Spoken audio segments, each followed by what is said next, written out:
Global માર્કેટ્સની update સાથે જોડાયા છે સહયોગી નીરજ કંસારા. Neeraj, good morning. કઈ રીતે વૈશ્વિક બજારો આજે હેન્ડઓવર આપી રહ્યા છે? જી ગુડ મોર્નિંગ ચાંદની. અને આજના દિવસે થોડા ઘણા મિશ્ર સંકેતો જુઓ આપણને વૈશ્વિક બજારો તરફથી મળી રહ્યા છે. ગઈકાલે અમેરિકાના બજારોની અંદર જે કારોબાર હતો થોડો મિશ્ર જોવા મળ્યો હતો. ડાઓ લાલ નિશાનમાં બંધ થતો જોવા મળ્યો, પરંતુ નાસ્ડેક, S&P 500 બંનેની અંદર આપણને ખાસ કરીને રેકોર્ડ સ્તર પર આપણને બંધ થતા જોવા મળ્યા છે. હવે ખાસ કરીને ગઈકાલે જે ચીપ શેર્સ છે એની અંદર આપણને એક સારો સપોર્ટ જોવા મળ્યો, જેને લઈને એક સારી તેજી આપણને નાસ્ડેક અને S&P 500 બંનેની અંદર આવતી દેખાઈ. અને S&P 500 સતત 7મા દિવસે અહીંયા આપણને વધીને બંધ થતો દેખાયો છે, એટલે એના પર એક ખાસ નજર રાખવાની. જોકે ડાઓની અંદર ગઈકાલે અમુક જે હેવીવેટ શેર્સ હતા ત્યાંથી થોડુંક એક દબાણ આવતું જોવા મળ્યું, જેને લઈને એનું જે ક્લોઝિંગ છે લાલ નિશાનની અંદર આવતું દેખાયું. પરંતુ ઓવરઓલ હજી પણ એક રેકોર્ડ લેવલ તરફનું કામકાજ છે એ યુએસના માર્કેટો અહીંયાથી ખાસ કરીને આપણને દર્શાવી રહ્યા છે. બીજી તરફ અમેરિકન બજારો પર ખાસ કરીને ઘણા બધા એક્સપર્ટ્સ અત્યારે પોતાનો મત આપી રહ્યા છે, જેમાંથી ઈડી યાર્ડિન કહી રહ્યા છે કે Q3ના જે પરિણામ છે એ અનુમાનથી સારા રહેવાની એક અપેક્ષા છે, અને સારા પરિણામોને કારણે બજારને પણ એક સપોર્ટ મળશે એવું ઈડી યાર્ડિનનું કહેવું છે.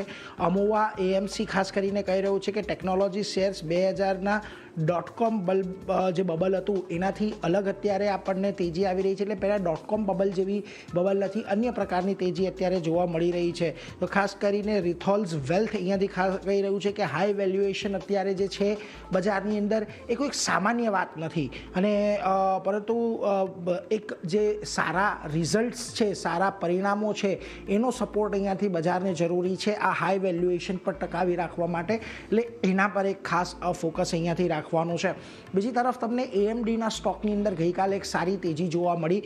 ખાસ કરીને તેમણે ઓપન AI સાથે એક $multi-billion એક ડીલ કરી છે કે જેની અંદર 6 ગીગાવોટના AMD GPU ઓપન AI માટે તેઓ ખાસ કરીને લગાવશે. અને આ સમાચાર બાદ ગઈકાલે જે AMDનો શેર છે લગભગ 24% જેટલી મેસિવ તેજી આપણને આવતી જોવા મળી, ને $203 પર આપણને બંધ થતો જોવા મળ્યો. હવે આ ગઈકાલની જે તેજી આવી ત્યારે AMDનું માર્કેટ કેપ લગભગ $330 બિલિયન પાસે આપણને પહોંચતું દેખાયું છે. એટલે એના પર એક ખાસ ફોકસ અહીંયાથી રાખવાનું. આ બધાની વચ્ચે જે શટડાઉન છે, શટડાઉનને લઈને ટ્રમ્પ સરકારની ચિંતાઓ હજી પણ પૂર્ણ નથી થઈ રહી, કારણ કે જો સેનેટ પાસે અત્યારે ફંડિંગ બિલ જે હતું એ અત્યારે પાસ કરાવવાનું હતું, જે પાસ તેઓ નથી કરાવી શક્યા.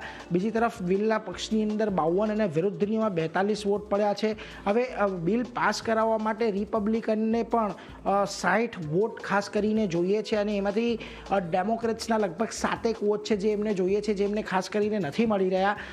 ટ્રમ્પે એવું કહ્યું કે અમે ડેમોક્રેટ્સ સાથે અહીંયાથી ખાસ કરીને ચર્ચા કરી રહ્યા છીએ, આ બિલને પસાર કરવા માટેનો પ્રયાસ કરી રહ્યા છે. અને ડેમોક્રેટ્સની સૌથી જે પ્રાથમિકતા છે લોકોને સ્વાસ્થ્યની સેવાઓ મળી રહે એના પર ખાસ કરીને છે.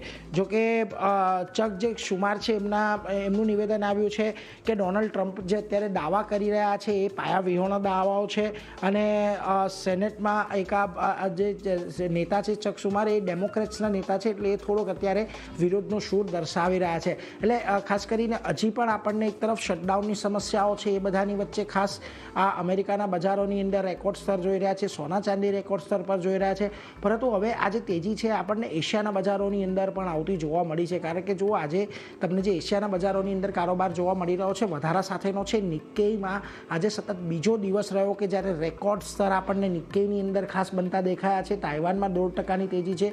કોરિયાના બજારોની અંદર આજે કોઈ બહુ વધારે મુવમેન્ટ નથી, પરંતુ ખાસ કરીને જો શાંઘાઈ, હેંગસેંગ અને સ્ટ્રેટ ટાઈમ્સની અંદર પણ આપણને થોડાક મિશ્ર કારોબાર જ જોવા મળી રહ્યા છે. આ બધાની વચ્ચે આજે આવો હવે ગિફ્ટ નિફ્ટી પર તો ગઈકાલે આપણે ફરી એક વખત 25,000 તરફેની રેલી બતાવી હતી. 25,000ની ઉપર જે નિફ્ટી છે આપણને બંધ થતું જોવા મળ્યું હતું. કેશ લેવલ પર 25,185 અત્યારે નિફ્ટી ફ્યુચર્સ સંકેત આપી રહ્યા છે. 25,192 ગિફ્ટ નિફ્ટી. અત્યારે જ્યારે શરૂઆત થઈ હતી ત્યારે 20-25 પોઈન્ટ એક ઘટાડાના સંકેતો ગિફ્ટ નિફ્ટી આપી રહ્યો હતું, પરંતુ અત્યારે જે પ્રકારે જાપાનના બજારોની અંદર રેલીની વાત છે, અમેરિકન જે ફ્યુચર્સ છે ત્યાં આગળ તેજી આવી રહી છે, એને પગલે જો અત્યારે એક પોઝિટિવ ઓપનિંગ થાય એવા સંકેત આપણને અત્યારે તો મળતા દેખાઈ રહ્યા છે, પરંતુ ફ્લેટ ઓપનિંગ આપણને ખાસ કરીને જોવા મળી શકે છે. ચાલની જી નીરજ, આભાર આપનો સમગ્ર માહિતી માટે. તો આજના દિવસની